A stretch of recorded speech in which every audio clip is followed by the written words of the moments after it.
je me rappelle que j'avais un frère qui était graphiste et il voulait se lancer en freelance. Au début, il utilisait les ordinateurs d'une agence, il leur conseillé de rassembler les membres de son église là, de leur proposer une tontine et puis il sera premier ou deuxième à ramasser.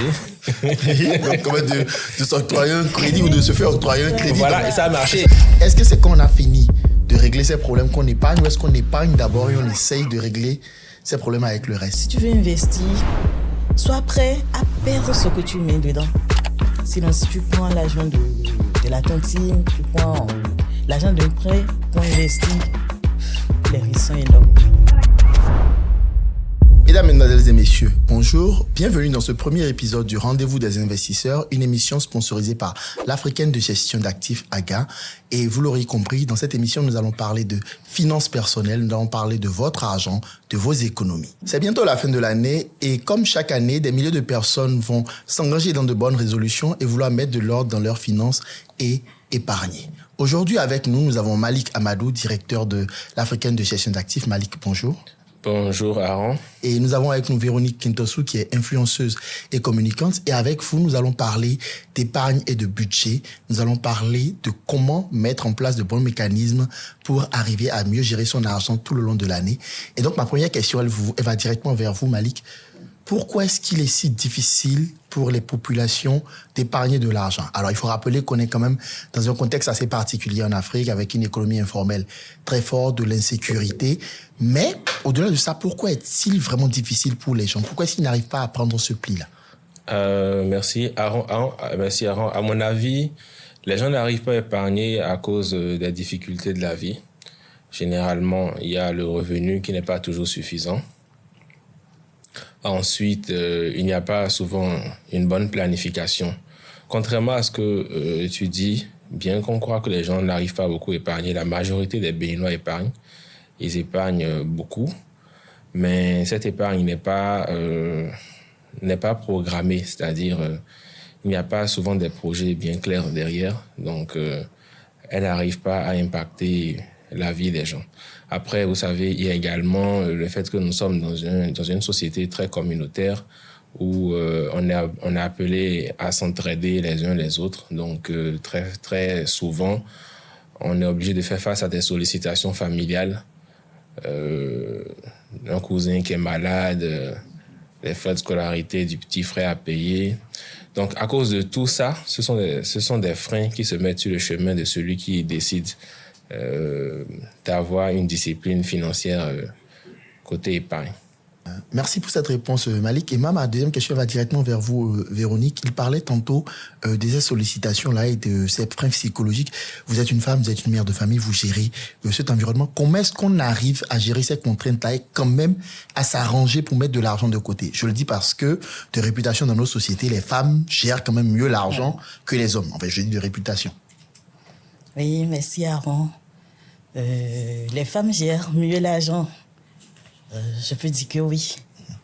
Parce que la femme, à chaque fois, il faudra tout faire pour mettre quelque chose de côté. Il faudra tout faire pour, en tout cas, cacher quelque chose pour que quand ça sera dur, très dur, on puisse respirer un peu sur ça. Ce n'est pas trop le cas chez l'homme. Et souvent, quand on va mettre sur la balance les dépenses, pour ne pas trop porter la couronne à l'homme, on peut dire que ça pèse sur le côté de l'homme que sur le côté de la femme. Voilà. Surtout dans le cadre familial et même sociétal également. Ah, c'est vrai, les hommes ont beaucoup de dépenses. C'est ça qui fait qu'ils n'arrivent pas à épargner. Bon, il y a aussi qu'eux-mêmes se créent des charges qui ne sont pas nécessaires. On va en parler après. Oui, justement,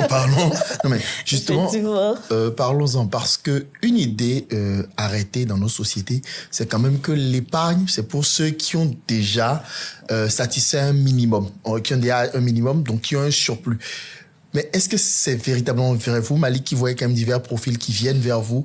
Est-ce que c'est quand on a fini de régler ces problèmes qu'on épargne ou est-ce qu'on épargne d'abord et on essaye de régler ces problèmes avec le reste? Moi, je pense qu'on épargne d'abord normalement et qu'on règle les problèmes avec le reste. Parce que l'épargne, en fait, par définition, c'est la portion du revenu qui n'est pas dépensée et qui sert à faire face aux imprévus et à se projeter dans l'avenir. Parce que tout individu a forcément des projets, des rêves qu'il aimerait réaliser dans l'avenir. Et si, sous prétexte que le revenu aujourd'hui n'est pas suffisant, vous n'épargnez pas, vous tuez vos projets d'avenir parce que vous n'aurez pas la capacité, vous aurez des rêves, mais vous n'aurez pas la capacité de réaliser ces rêves-là. Donc, quel que soit le revenu, quel que soit le niveau de revenu, moi je pense qu'il est obligatoire de réserver une partie à l'épargne, ne serait-ce que, même si c'est 5 000 francs, il est obligatoire de réserver une partie à l'épargne. C'est dangereux de tout consommer. Par exemple, dans le cas de ceux qui sont salariés ou bien dans le cas de ceux qui ont des revenus irréguliers, c'est dangereux de consommer tout ce qu'on gagne d'un mois à l'autre. C'est très dangereux parce que les imprévus ne préviennent pas justement et se retrouver dans une situation où on a des imprévus et on n'a pas quelque chose de côté qu'on peut saisir rapidement pour y faire face, ça nous met dans une situation de précarité.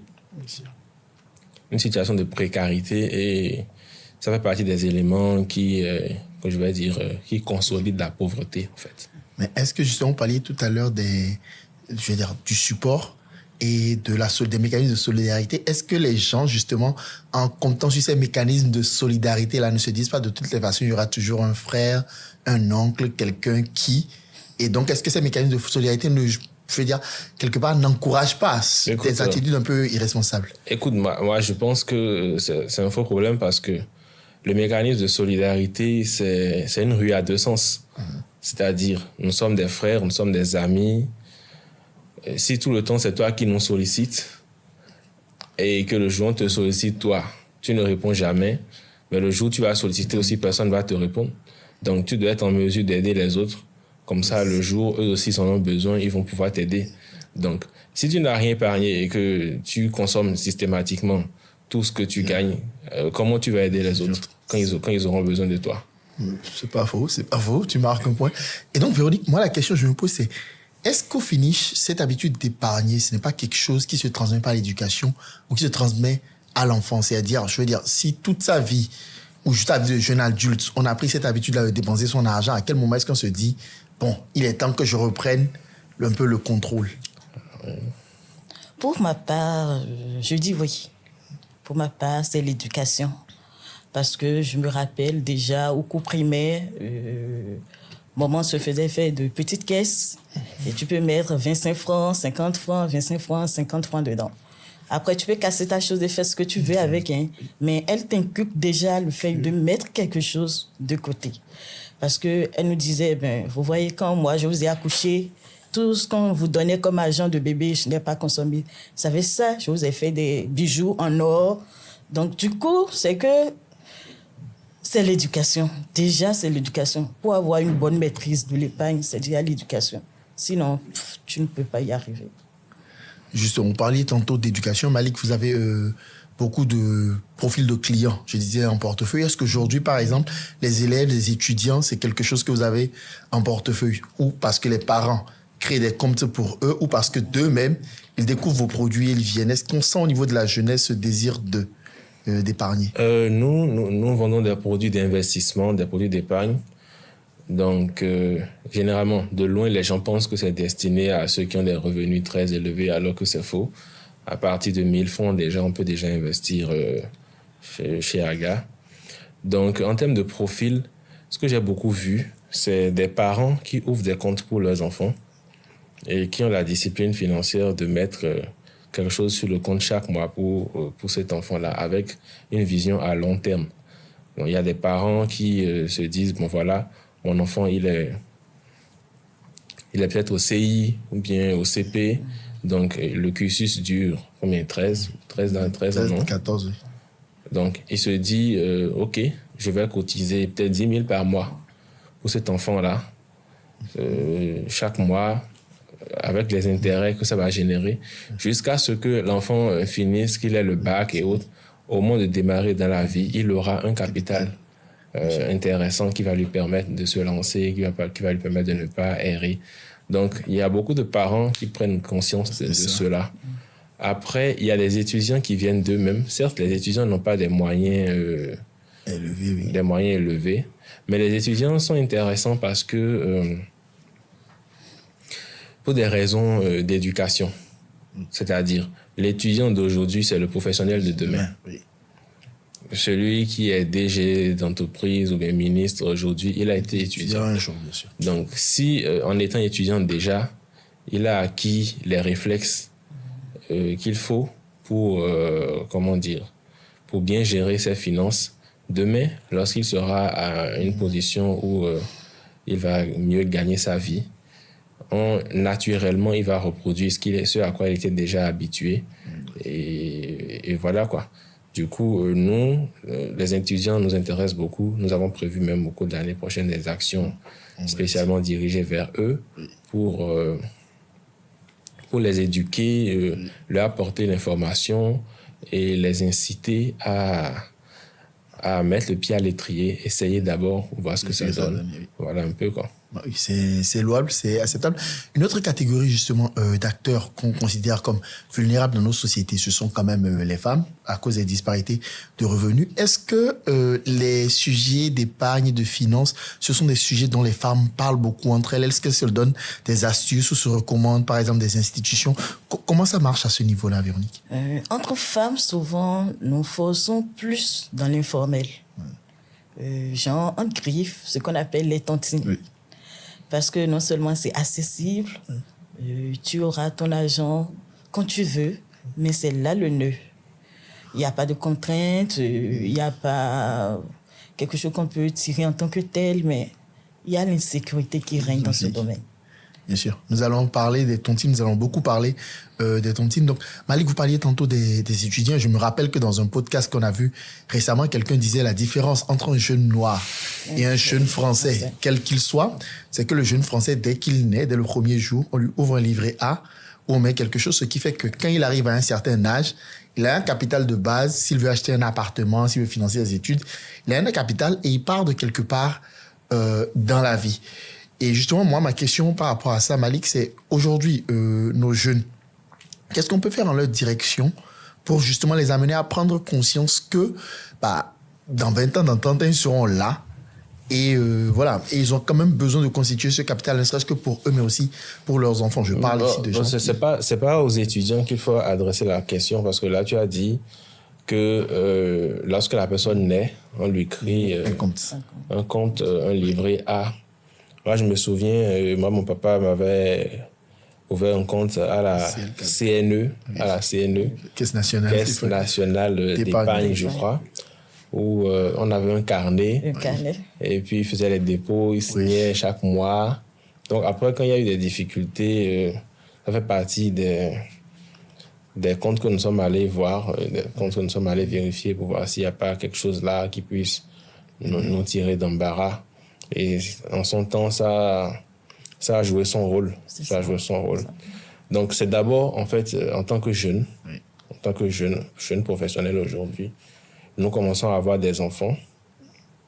Je pense que c'est notre responsabilité à nous d'abord.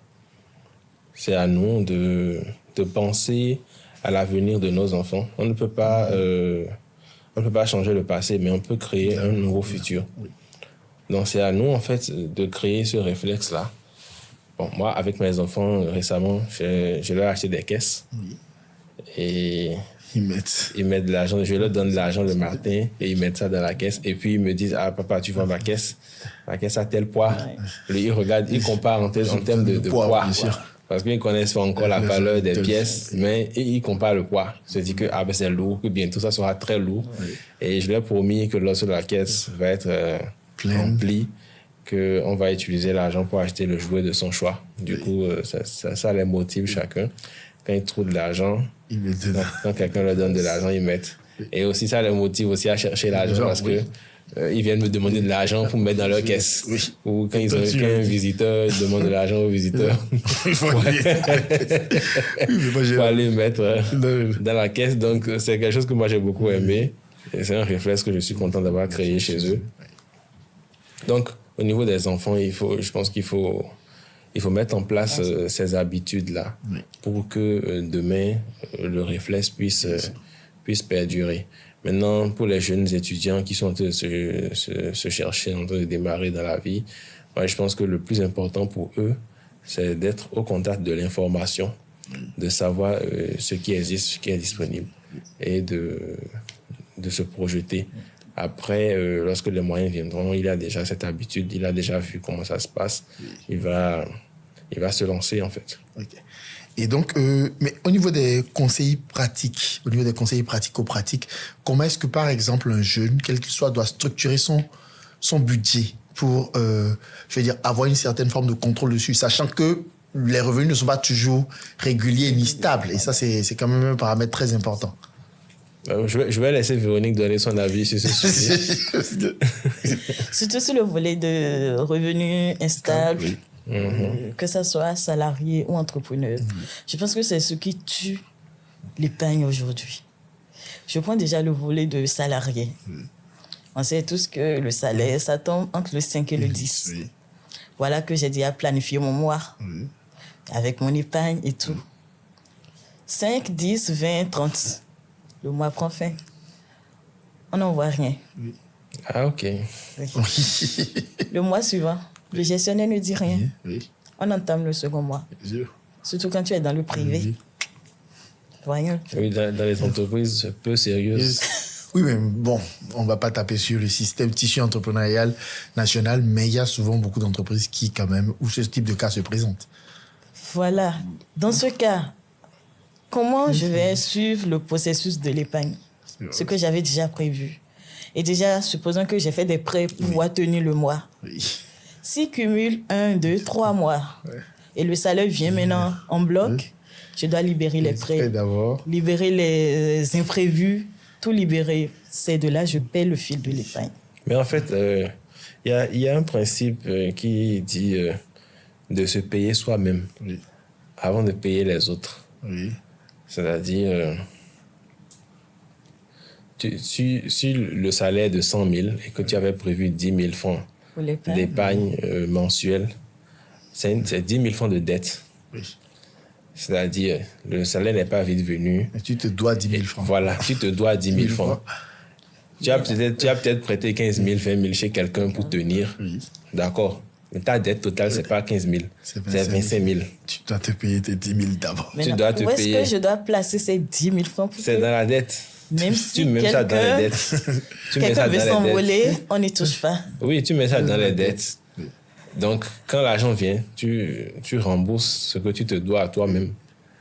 Ça te permet d'être assez discipliné sur ce côté-là. C'est la discipline qui C'est la discipline, en fait, oui. Est-ce qu'il n'y a pas un cas, moi c'est quelque chose que moi j'ai quand même beaucoup vu venir, mais je suis plutôt chez des jeunes cadres qui montent.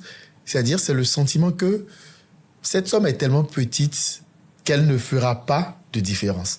Ah ouais. C'est-à-dire qu'en fait, tu te dis, de toute façon, ce n'est que 10 000. Ce n'est que 20 000.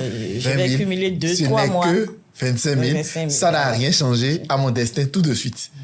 Ouais. Et donc, on fait un certain type de dépenses et on se retrouve quand même à dire « Ah, mais j'ai dépensé telle somme. » Parce qu'en fait, c'est justement ça, c'est un peu l'effet cumulé aussi. C'est-à-dire que si...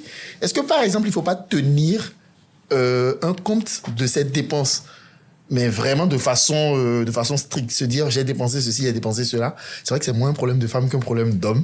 Ouais, mais... c'est l'idéal. Hein. Je me rappelle dans l'histoire de celui qui a fait le Standard Oil là, Rockefeller, oui. qui avait comme principe de toujours noter même les plus petites dépenses. Il a toujours un carnet, il note toujours. Okay. Et puis, c'est une habitude qu'il a inculquée à tous ses enfants aussi, de toujours noter toutes ses dépenses. Parce qu'en fait, ce qui est dangereux avec les dépenses, c'est que tu ne te rends pas compte de là où l'argent est parti. Oui, tout à fait. Un jour, tu te rends compte que tu n'as plus d'argent. Oui. Et tu ne sais pas où l'argent est parti. On t'a volé même. Tu as même l'impression qu'on t'a volé. Des fois, même tu es convaincu qu'on t'a volé. Parce que tu ne sais pas. Et tu reviens du supermarché, tu dis non. Je m'en suis facturé. Oui. Tu t'assois, tu commences par à côté. Tu calcules, tu te rends compte que, mais ça, c'est en fait, ils n'avaient pas volé. C'est toi qui avais mal planifié. C'est ça qui m'a c'est classique. Donc, moi, ce qui est le plus marrant, c'est que moi, ce qui m'est arrivé, c'est qu'un ami, un jour, m'a démontré par A plus B qu'en fait, que je ne dépensais pas ce que je croyais. Voilà. Parce que j'ai dit, mais voilà, je dépense tant. Il m'a dit non. Il m'a dit, ce n'est pas possible avec le train de vie que tu as, que tu dépenses tant. Et j'ai pris cette habitude-là de noter mes dépenses. J'ai été surpris. Donc, vous qui nous suivez, prenez quand même l'habitude de noter vos dépenses. Oui, c'est quelque chose qui peut aider. Bon, même si on ne peut pas noter les plus petites dépenses, moi, je pense les dépenses significatives quand même. Il faut on est dans la période, hein. Oui. Véronique a dit que c'est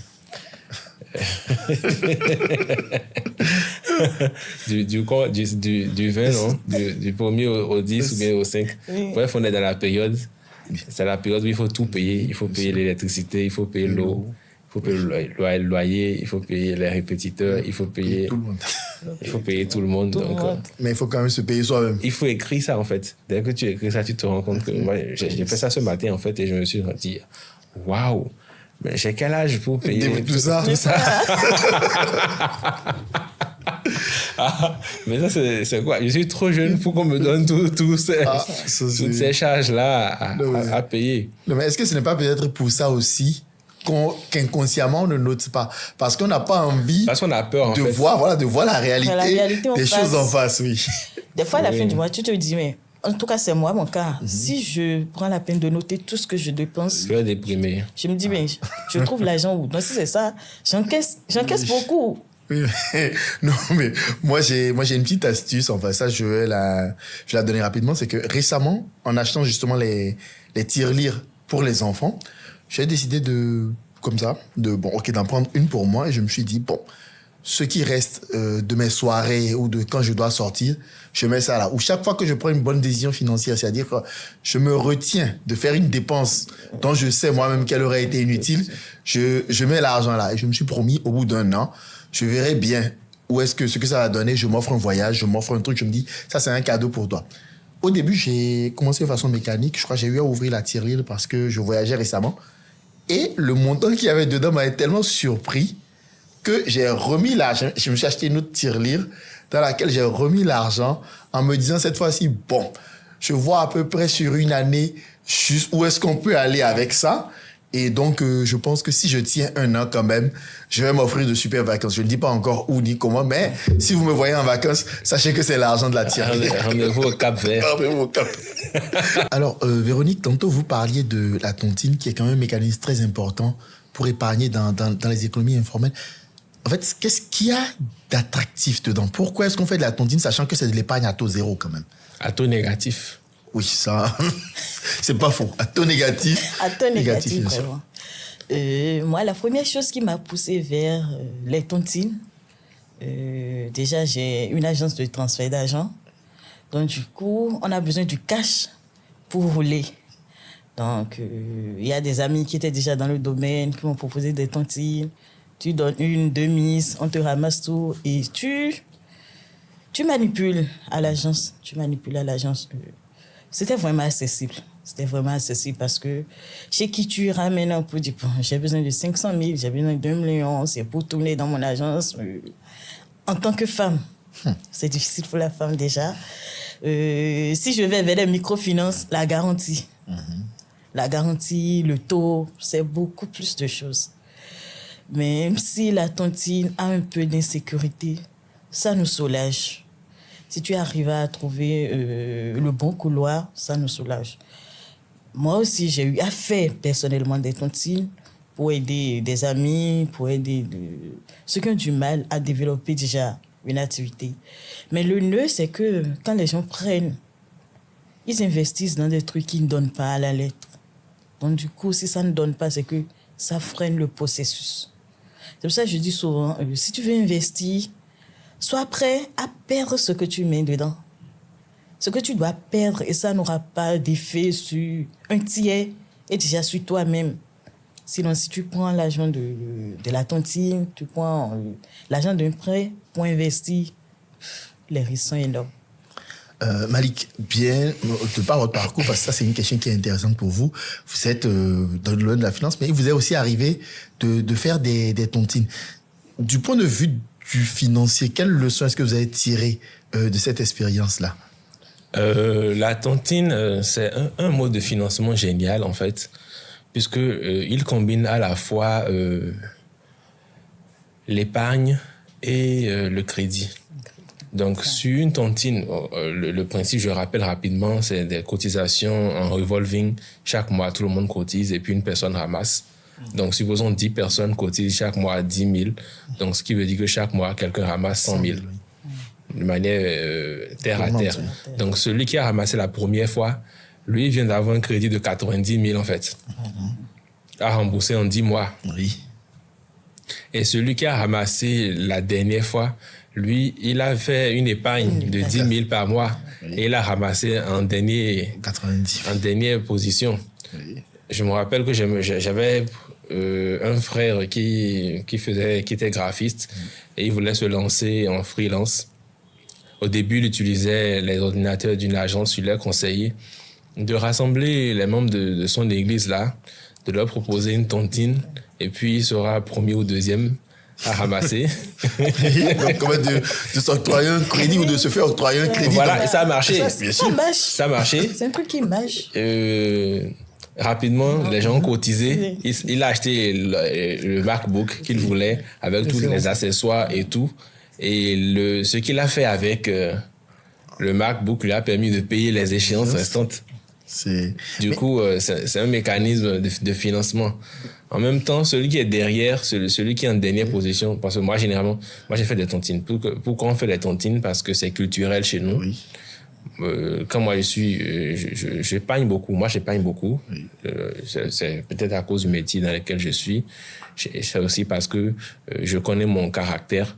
Oui. Je sais que j'ai souvent du mal à dire non quand on me présente les sollicitations urgentes du style mon enfant a avalé un marteau. Voilà une bonne nouvelle. Elle est excellente. J'ai souvent du mal à dire non. Oui. Ensuite, j'aime m'offrir les bonnes choses dans la vie. J'aime vivre de manière confortable. C'est mérité. Voilà.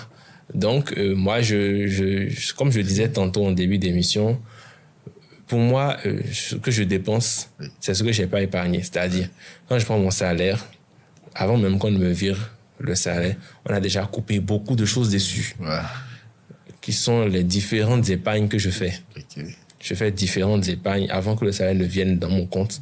On a déjà enlevé. Et c'est la partie, c'est la portion congrue qui vient, quoi. Okay. Et puis quand ça vient, j'ai déjà mon tableau où je sais l'ensemble des charges famille, tout ça, stables que j'ai. Donc je vais retirer le montant là. Je retire ça sur mon compte Momo.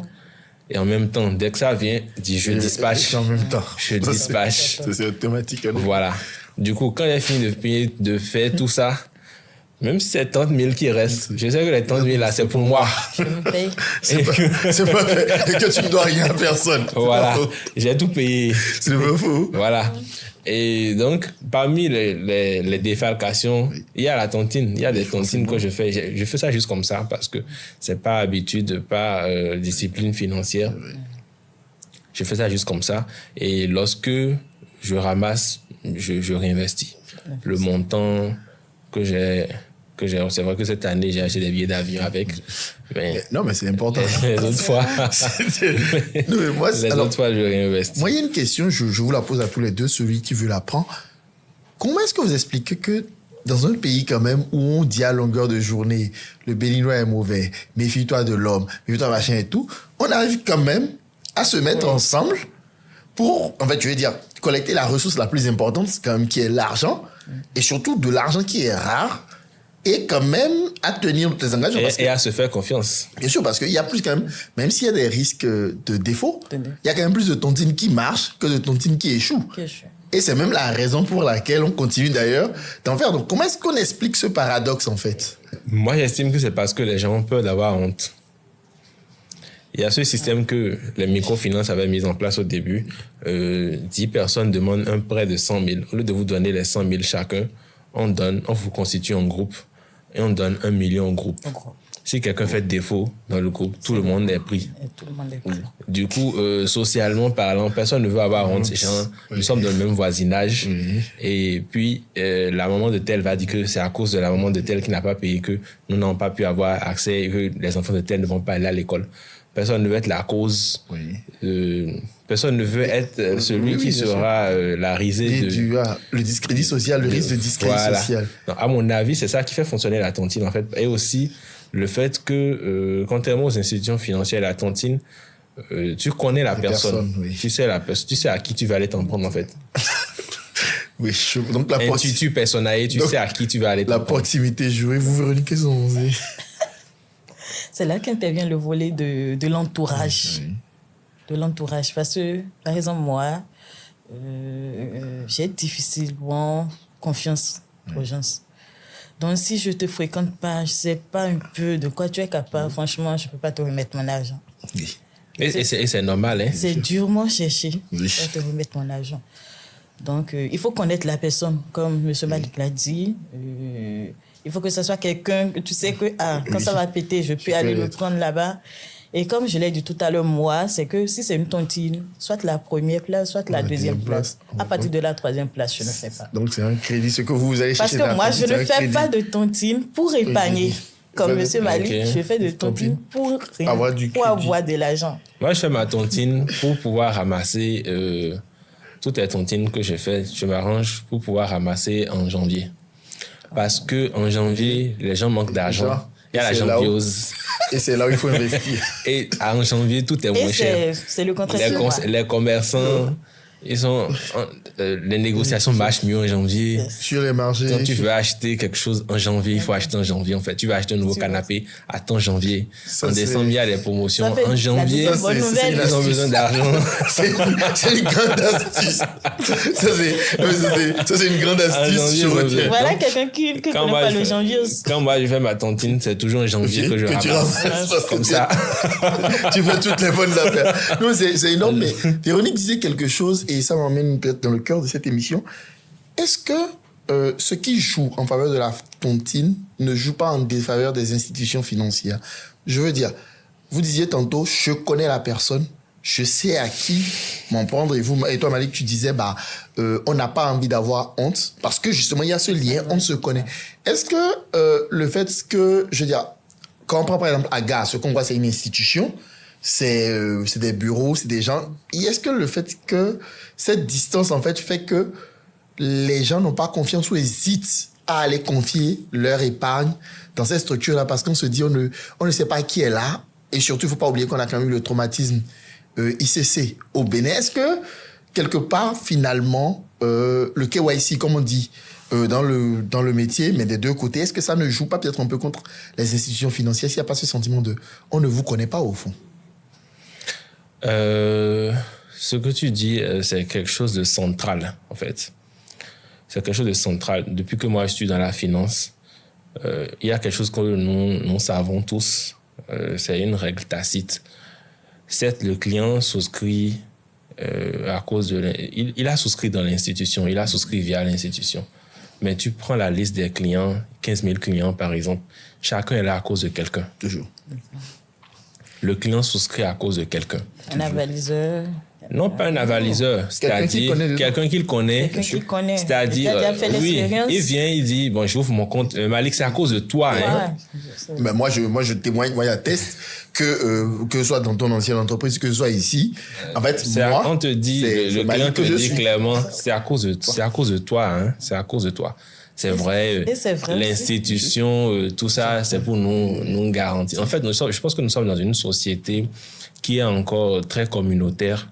Il n'y a pas encore trop d'individualisme, d'individualité.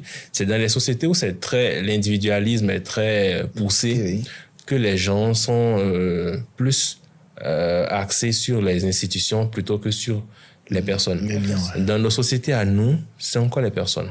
Et même les clients institutionnels, c'est-à-dire, je suis là, j'ai la CDC qui ouvre un compte chez moi, qui dépose 2 milliards, 3 milliards.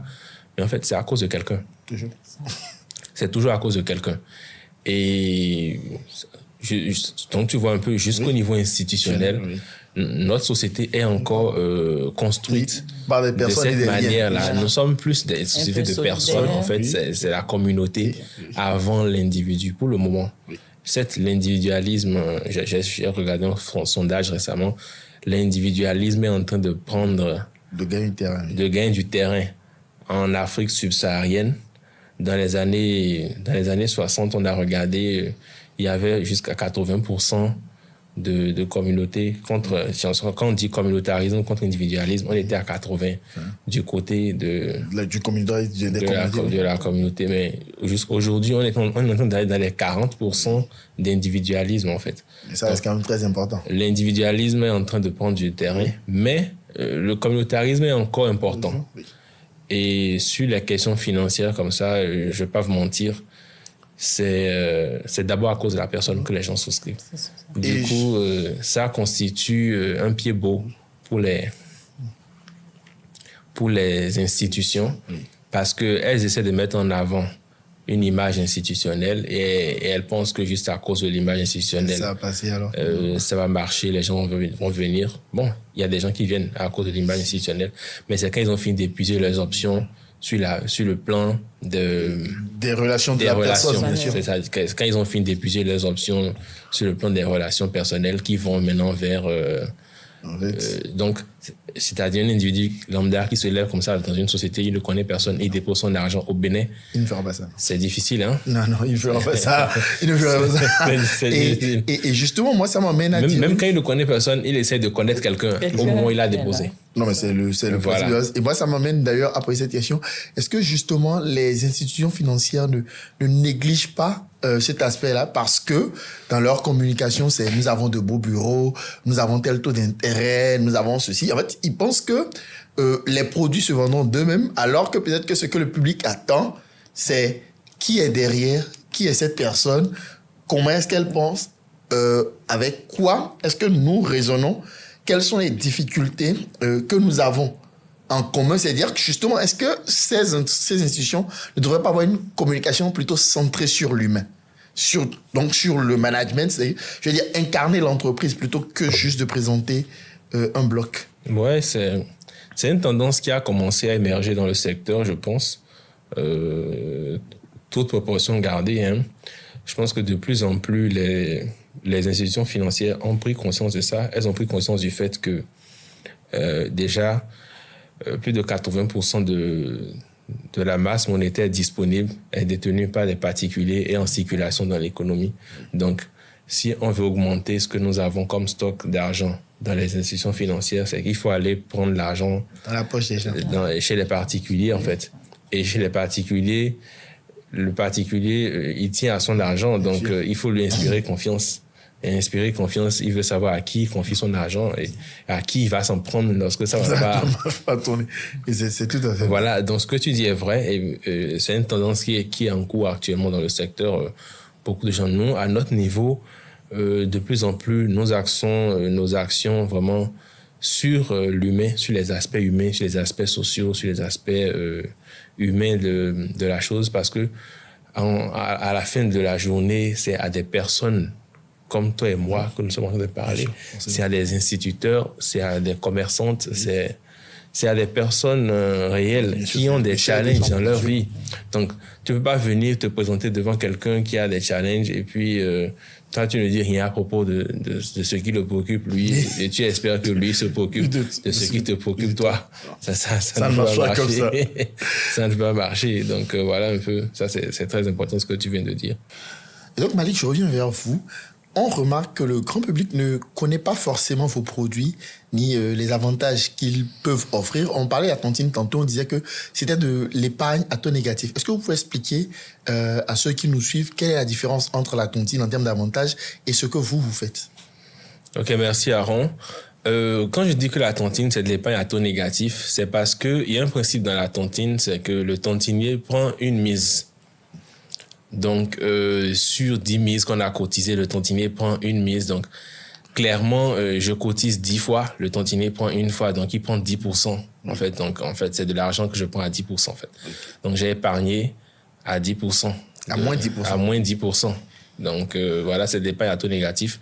pour celui, bien sûr, qui est dans la position épargne, c'est-à-dire celui qui prend vers la fin, c'est de l'épargne à taux négatif. Sinon, ce serait plutôt du crédit, mais à un taux de 10%. À un taux de 10% pour celui qui est au départ. Okay. Donc, il y a une sorte d'accordéon. Tantôt l'un en haut, tantôt l'autre en bas. Voilà. Donc, voilà. Qu'est-ce qu'on disait déjà? Quels sont les avantages de ce que vous offrez par rapport à cela? Alors, nous, ce que nous offrons, c'est des produits d'épargne basés sur les investissements boursiers. Ça a l'air compliqué dit comme ça, mais en réalité, c'est quelque chose de très simple. Hein. Vous épargnez à partir de 1 000 francs dans nos fonds communs de placement. Vous choisissez le type de fonds que vous voulez en fonction de votre profil. Il y a les investisseurs prudents, il y a ceux qui sont au milieu et il y a les investisseurs risqués. Donc, chacun en fonction de son profil et de la durée sur laquelle il envisage d'investir. Donc, investir à court terme, à moyen terme. Court terme, je dis court terme, 3 mois, 1 an, 2 ans max. À moyen terme, 3 ans, 5 ans. Et puis à long terme, plus de 5 ans, 10 ans, etc.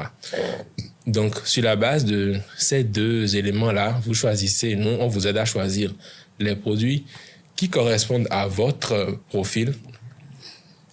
Et encore une fois, c'est quelque chose de très simple. Les produits sont accessibles à partir de 1 000 francs. Donc, c'est vraiment pour tout le monde. Et de quoi il s'agit, en fait, c'est des fonds d'investissement qui sont placés en bourse. Donc, nous faisons des placements en bourse. Tout ce que nous faisons est traçable, totalement légal. Rien à voir avec tout ce qu'il y a eu par le passé comme... ICC, il faut le nommer. ICC, placements douteux et qui n'ont aucune forme d'agrément. Nous, nos produits sont agréés par l'autorité des marchés financiers de la zone UEMOA. Le rendement que nous servons à nos clients, d'où est-ce que nous le tirons? Nous le tirons des produits d'investissement, des supports d'investissement. Quand je dis support d'investissement, quelque chose de très simple, c'est quoi? On achète des actions des sociétés. Donc, quand la société performe, l'action monte. Et puis, elle verse ses dividendes, le prix également monte. Donc, l'épargnant qui est dans le fonds également, lui aussi, il sent la montée dans son portefeuille.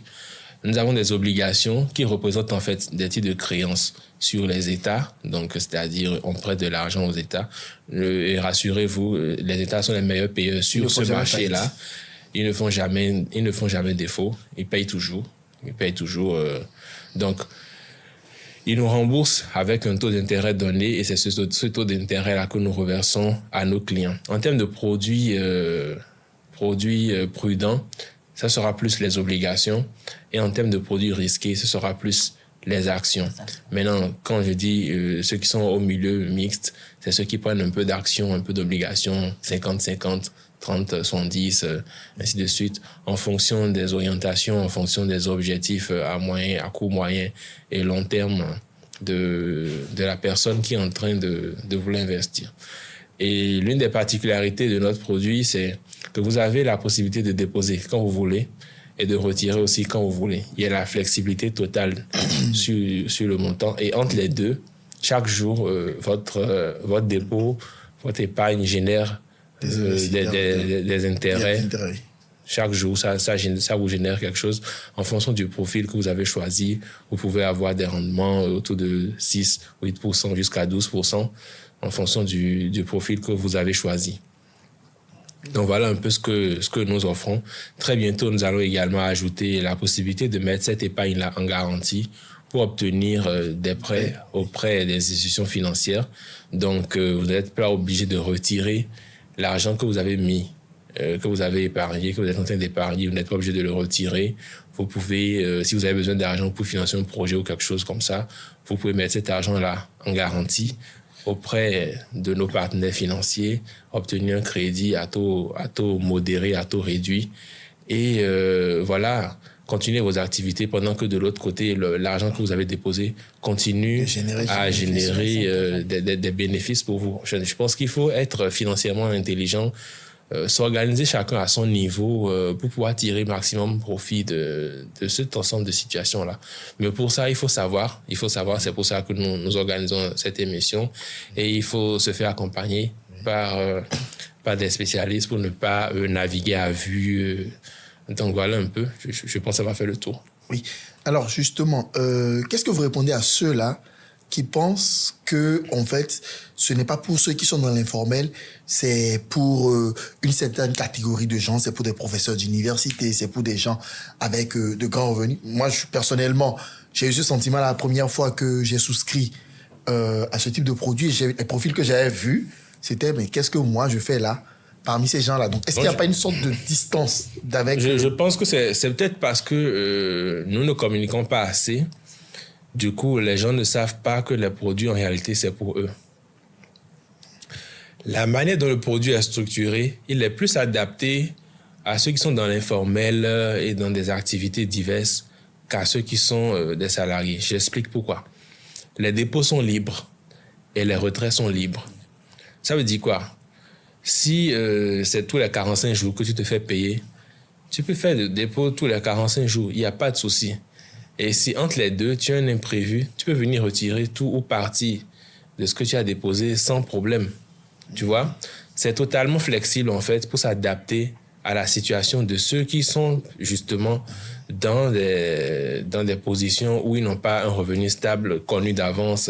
Et donc, en réalité, le produit est même plus pour cette cible-là que pour les salariés, les intellectuels de haut niveau, comme tu dis.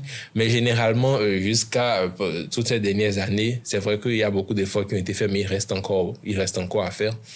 La communication est toujours avec beaucoup de thèmes techniques qu'on essaie de nettoyer, avec beaucoup de comment dire... C'est dirigé vers des cibles institutionnelles et autres, parce qu'effectivement, à ce jour, les institutionnels constituent la plus grande partie de notre portefeuille. Nos principaux clients, c'est les institutionnels. Mais ce que nous voulons aujourd'hui, c'est nous tourner également vers les particuliers, leur apporter cette solution-là, parce qu'en réalité, à la création des fonds communs de placement sur le marché financier depuis 2012, que ça a été créé pour la première fois, à la création, c'était pensé pour les particuliers. Le but, c'était vraiment de créer un canal d'accès aux opportunités du marché financier pour les particuliers à travers les fonds, parce que la gestion est très simple. Tu choisis juste ton profil, tu choisis ton fonds, et puis le reste, chaque mois, tu regardes combien ça a généré. Quand tu as un peu, tu déposes. Si tu as besoin d'un peu, tu retires. Si tu ne veux pas aussi retirer, tu peux lentir et prendre un crédit sur la base, aller faire autre chose avec. Donc, en fait, je pense que de manière terre à terre, c'est pour les particuliers, en fait. C'est pour les personnes qui sont dans l'informel avant d'être pour une cible de haut niveau. Et encore, au début, les premiers fonds qu'on créait dans la zone, c'était souvent des valeurs liquides. Le premier fonds qui a été créé en zone UEMOA, la valeur liquidative, c'est-à-dire le montant minimum qu'il fallait pour souscrire était de 10 millions. OK. Après, les gens, ils ont compris, ils sont descendus. Aujourd'hui, nos fonds, c'est à partir de 1000 francs. Ah oui, on est passé de 10 millions à 1000 francs. OK. Vraiment, il y a un effort qui a été fait, le montant minimum qu'il faut pour souscrire à ces fonds-là, à ces 1000 francs. Donc, vous voyez. Donc, et aussi, nous avons des projets dans un futur très proche de digitaliser totalement le processus de bout en bout, c'est-à-dire à partir du moment où vous décidez de souscrire jusqu'au moment où vous retirez, vous n'avez pas besoin de venir en agence. Ça va se faire totalement de manière digitale, toujours pour réduire la distance qu'il y a entre le produit et le client final. Et le client final, de manière à ce que ce soit le plus accessible possible, parce qu'en réalité, c'est pour la masse que ce produit a été créé. Il n'a pas été créé initialement pour les investisseurs institutionnels comme on le voit aujourd'hui.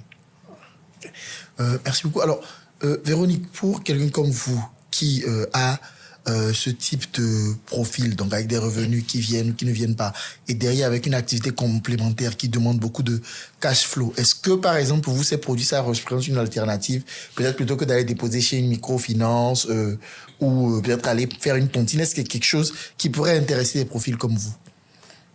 Merci, Aaron. Oui, c'est quelque chose qui pourrait intéresser, très intéresser. Parce que déjà, si je me rappelle bien, on avait fait une promotion autour de Yaga, il y a de cela un an, comme ça. Après 1-2 publications, il y a eu des amis qui m'ont dit, tu as essayé? Tu connais le... Un bon béninois, tu sais qui est derrière. Un bon béninois. Tu as ton agent là-bas, tu sais qui est derrière. Voilà. Je dis, c'est pour telle personne. J'ai un peu confiance si c'est pour lui. Oui. Donc, c'est un truc qui... Monsieur Malika dit, c'est la communication qui manque. Oui. C'est la communication qui manque parce que ce produit, c'est plus pour les particuliers, plus pour les gens à petits revenus. Oui. Genre, tu trouves un 10 000, un 15 000, tu déposes. Et je loue déjà l'initiative produit AGA, microfinance. Je loue ce pont et je suis impatiente de voir ce que ça va donner parce que c'est un truc qui va vraiment susciter le particulier. Allez, parce que les gens, quand ils entendent AGA avec des thèmes techniques, voilà. tout ça, je suis pas à 500 000 le mois, je suis entrepreneur, je n'ai personne. Mon argent, je ne peux même pas déposer mon argent quelque part. Oui. Voilà. Et puis ça va disparaître. On ne le connaît pas. Et puis ça va disparaître. Toujours la première question. Tu as essayé, tu as ton argent là-bas. Tu les connais, oui. C'est ça. C'est pour qui? C'est peut-être... Ah, ok, je vois un peu. Et puis, il y a un point que nous n'avons peut-être pas abordé parce que Malik a parlé tout à l'heure du nantissement, c'est que pour les gens qui ne sont pas forcément bancarisés ou qui ne sont pas dans le circuit, c'est la possibilité d'un premier accès au crédit bancaire. Donc, je rappelle pour les gens que la banque, en fait, fonctionne à la confiance. Donc, si on te prête de l'argent la première fois et que tu rembourses, il y a une sorte de confiance qui se bâtit. Donc, typiquement, c'est pour des gens qui, s'ils allaient vers la banque pour demander un prêt, on ne les prendrait pas parce qu'ils ne répondent pas au profil, mais grâce au nantissement, ils ont une première expérience quand même du prêt bancaire et on peut étudier leur comportement quand même sur de la durée. Donc, c'est quand même du win-win. Absolument, absolument. Comme je l'avais déjà dit une fois, la banque, ça marche à la confiance. Tu ne peux pas te lever un jour, te présenter, dire, bon, moi, j'ai un projet qui va changer le monde. Prêtez-moi 10 millions, vous allez voir.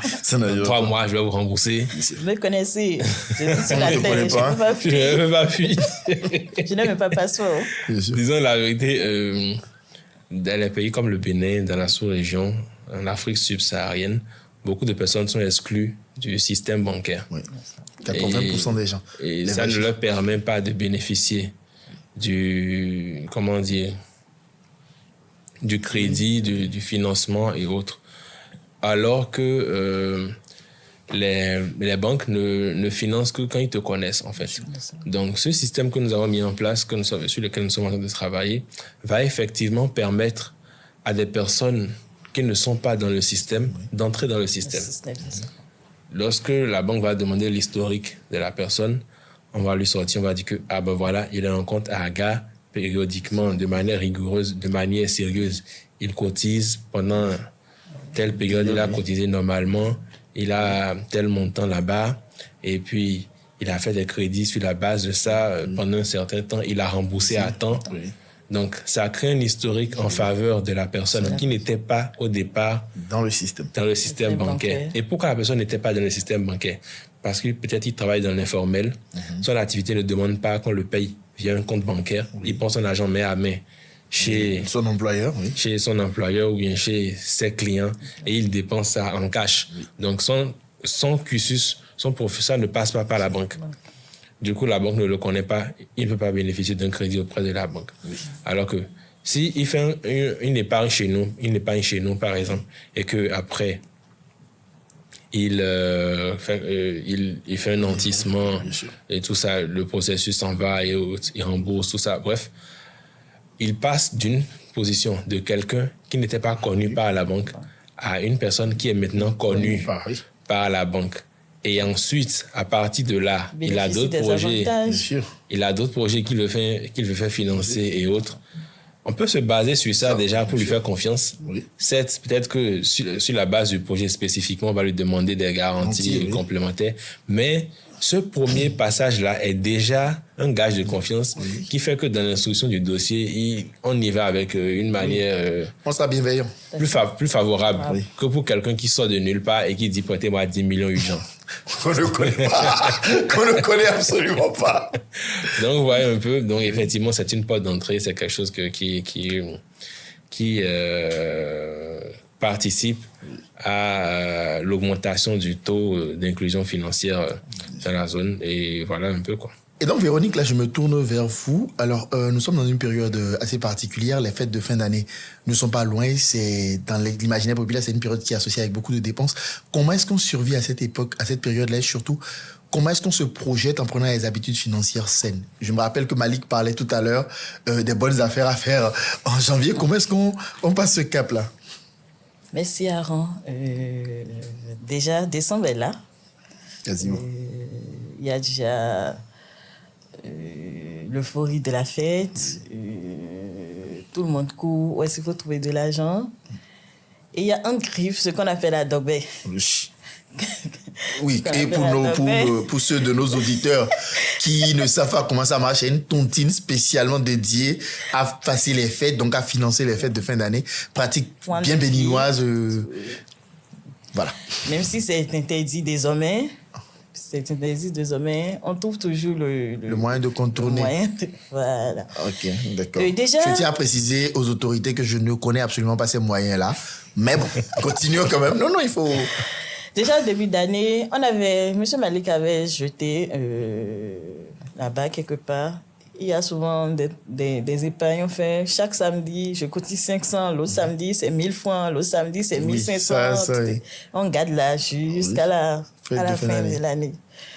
Personnellement, j'ai commencé, mais ça n'existe plus. Non, c'est pour ça que je pose la question. Est-ce qu'il y a des gens qui finissent jamais ce truc? Si, il y a des gens qui finissent parce que pour moi, j'étais dans la démarche de finir, mais j'ai mal choisi le moyen de truc là, et puis ça m'a découragée, et puis j'ai ramassé les sous. Sinon, je voulais vraiment terminer pour montrer aux gens que c'est possible. Donc voilà. Donc ceux qui gagnent en décembre, ce sont ceux qui ont souscrit à ces trucs, ce sont ceux qui ont épargné, ceux qui ont mis un peu de côté. Et si je prends l'aspect cette année 2024, il y a eu trop de sollicitations, surtout sur les réseaux sociaux. Nous qui sommes sur les réseaux sociaux, trop de sollicitations, trop de petits bobos. Il faut venir en aide aux gens. Même si tu t'efforces, tu as mis quelque chose de côté, c'est que ça ne peut pas être là. Tu vas voir ton parent en train de partir à petit cours. Il faut toucher. Les salariés, il y a beaucoup qui comptent sur le troisième. Ça vient en décembre, vient en janvier, beaucoup comptent sur le troisième. Et les entrepreneurs, depuis 2 à 3 mois, nous voyons que des cris des entrepreneurs. Mais ce que je me dis, je me pose la question, est-ce que décembre 2024 sera décembre? Et parmi tous ceux-là, il y a ceux qui vivent au jour le jour. Au jour le jour, pour eux, que décembre soit là ou pas. Tous les jours, c'est décembre. Tous les mois, c'est décembre. Donc, du coup, qui sera vraiment... le debout, vainqueur, roi et reine pour traverser décembre? Les gens de janvier.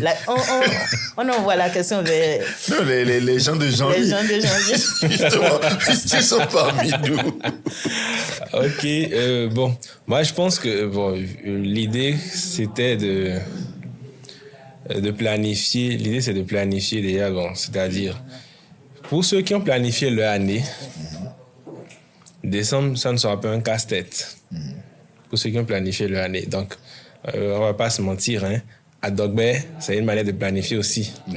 C'est-à-dire, si la fête, c'est important pour vous, s'il est important pour vous de faire la bamboula en décembre, avoir une épargne spéciale qui est débloquée en décembre. Et qui permet de financer la fête. Si c'est important pour vous, voilà, c'est une réponse à ce problème-là. Donc, voilà, mon budget fête, c'est quoi? C'est 120 000. Donc, chaque mois, je mets 10 000. En décembre, je mets 120 000. Je fais ma fête tranquillement. Et en janvier, j'ai un problème. Oui, en janvier. Bon, voilà, en fait, moi, je pense qu'en termes de prudence, les petites démarches qu'il faut faire, c'est quoi? C'est en décembre, pour ne pas perdre la tête, vu qu'il y a des promotions partout, il y a de la publicité agressive, il y a des tentations partout. Du coup, moi, je pense qu'il est important, pour ne pas se faire avoir, de payer, avant de commencer à fêter, là, de payer vraiment tout ce qui est important. Le truc qui est important, tout à l'heure, je disais que la vraie fête, là, c'est en janvier. C'est en janvier. C'est en janvier. C'est là qu'il y a toutes les opportunités. À cause de la janviose. En janvier, vous avez la deuxième tranche des enfants. pour ceux qui payent la contribution Par tranche. Voilà. En janvier, vous avez la deuxième tranche. Il y a la date 5. Il y a le loyer. Oui, parce que le propriétaire lui fait tous les 5. Voilà. Il y a le loyer qu'il faut payer. Tu peux pas préparer des poulets le 31 et ne pas t'oublier le loyer le 5. Non, il va manger avec toi le 31, il va quand même prendre son argent le 5 et il a raison. Voilà. Donc moi, je pense, sur la base de mon expérience personnelle, puisque c'est pas vraiment abstrait, hein, c'est pas de la théorie, c'est des choses que j'ai vécues moi aussi. C'est des choses que j'ai vécues. J'ai déjà vécu des périodes où janvier c'était vraiment chaud, c'est-à-dire qu'on a vraiment fêté en décembre et on n'a pas pu payer le loyer en janvier. J'ai déjà vécu ça. Je me souviens que je faisais la vidange de ma voiture. La vidange est tombée en janvier et j'ai pas pu faire la vidange en janvier. J'ai dû faire la vidange vers fin février et puis l'huile était déjà tellement lourde. À la fin, il a fallu changer le moteur après. Tu vois? Donc, ça va trop fêter la voiture. Voilà, tu as vu. Voilà. Donc, moi, ayant vécu tout ça, j'ai pris des résolutions depuis un certain nombre d'années et je n'ai plus ces problèmes-là. Début décembre, en même temps, bon, on ne prend pas le salaire en début, mais c'est que dans certaines entreprises, ça descend. Mais lorsque le salaire vient pour ceux qui sont salariés, ou bien lorsque quelque chose tombe pour ceux qui sont un peu dans l'entrepreneur, il faut vraiment payer ce qui est important. Sincèrement, il faut payer ce qui est important. C'est-à-dire, c'est pas parce qu'il faut fêter qu'il faut ne pas payer le loyer, par exemple, ou bien vraiment, il faut payer ce qui est important. Bien sûr. 2025 viendra de toutes les façons. Voilà. Donc il faut vraiment payer pour pouvoir se créer un confort de vie, pour pouvoir se créer une vie dans laquelle on a envie de vivre et on sera content dedans. Il faut vraiment payer tout ce qui est important d'abord. Avant de faire la fête. Avant de commencer à payer le superflu. Mais je pense aussi qu'en dehors de ça, tout ce que je peux dire en plus, c'est que l'année prochaine, pour que l'année prochaine soit meilleure que cette année, si vous n'avez pas déjà un plan d'épargne, bien établi, je pense que c'est le moment de définir. Et il ne faut pas se dire que non, combien je gagne, je vais mettre de côté, le montant est petit, c'est faux. C'est pas le montant le problème, c'est le comportement à la chose. Même si c'est 2000 qui est mis de côté à partir de janvier et fait avec discipline tout au long de l'année, sincèrement, le fait d'avoir tenu est plus important que le montant. Si vous avez fait ce que vous avez tenu là, vous allez voir que l'année qui va suivre, vous allez encore mettre plus que ça et vous allez tenir. Et c'est le fait de tenir qui est important. Ce n'est pas le montant qui est important. Souvent, on se focus sur le montant, mais ce n'est pas le montant la chose. C'est le fait d'être capable de tenir. C'est-à-dire d'arbitrer entre j'épargne le montant là ou je le dépense dans la consommation pour une satisfaction immédiate. Généralement, les gens qui optent pour une satisfaction différée, c'est-à-dire, on a souvent deux choix dans la vie. Soit tu fais quelque chose qui te rend content tout de suite, et puis après, les conséquences, tu vas regretter. Le véhicule. Ou soit, tu t'abstiens de faire la chose qui te rend content maintenant. Pour pouvoir en bénéficier des fruits dans les années à venir. Et généralement, ceux qui font la deuxième option ont tendance à finir plus heureux que ceux qui sont le premier. Ça me rappelle Tidiane Thiam qui disait, et ça je le cite, il y a très peu de choses qui sont à la fois profitables à court et à long terme. C'est pour ça qu'il faut privilégier le long terme parce que, et ça je le rappelle à ceux qui vont fêter, enfin puisqu'on va tous fêter, 2025 sera comme 2024, ce sera une année de plus, ce sera une belle année, certes, mais ce sera une année de plus, donc ne vous mettez pas la pression pour fêter 2024, parce qu'il y aura quand même 2025, il y aura 2026, il y aura toutes ces années-là. Ce qui n'a pas été bien cette année, on essaiera de faire mieux l'année prochaine. C'est fêter sans argent. Voilà. Il faut donc c'est important, moi j'insiste encore une fois dessus, c'est important pour l'année à venir de planifier. Maintenant, si vous avez déjà planifié pour cette année, que vous avez fait un plan, tout à l'heure, tu parlais d'un plan que tu as commencé et que tu n'as pas tenu. Voilà. Il faut refaire le plan, mais cette fois-ci, fais un plan réaliste. C'est tout. Fais un plan réaliste. C'est déjà en programme. Il ne faut pas se mettre une corde au cou aussi en se disant il faut que, cette année, il faut que j'ai ma Venza. Non, sincèrement. Il y aura d'autres années. Le moment où la vente va venir, ça va venir et tu vas acheter ta chose tranquillement. Ça, c'est, comment on dit, c'est avec mon frère, j'ai un frère avec qui on a fait ce débat-là où il cherchait à acheter une voiture à tout prix. Il voulait faire des montages pas possibles. Pour la voiture. Des montages, c'est-à-dire, il va prendre une tontine ici, où il doit payer ici, il va prendre un prêt là-bas, il va vendre ceci. Et donc, il a fait tout son calcul et il restait encore un montant que moi, je devais lui prêter en plus pour pouvoir boucler, atteindre la somme et acheter la voiture. Et je lui ai dit, mais supposons que tu fasses tout ça. Tu achètes la voiture. Tu achètes la voiture. Tu veux payer, tu sais combien la voiture consomme. C'est pas ce que ta moto consomme là. Ah oui, ça, il faut lui expliquer. C'est pas, tu veux payer l'essence comment? Payer l'essence et en même temps rembourser tout ce que tu as pris comme engagement là. En réalité, tu es en train de vouloir danser plus vite que la musique. Oui. Tout ce que tu dois faire plutôt, c'est de te calmer, te convaincre que la voiture c'est bien, c'est pas mauvais, mais c'est pas le moment. Oui. Faut accepter que c'est pas le moment. Bien sûr.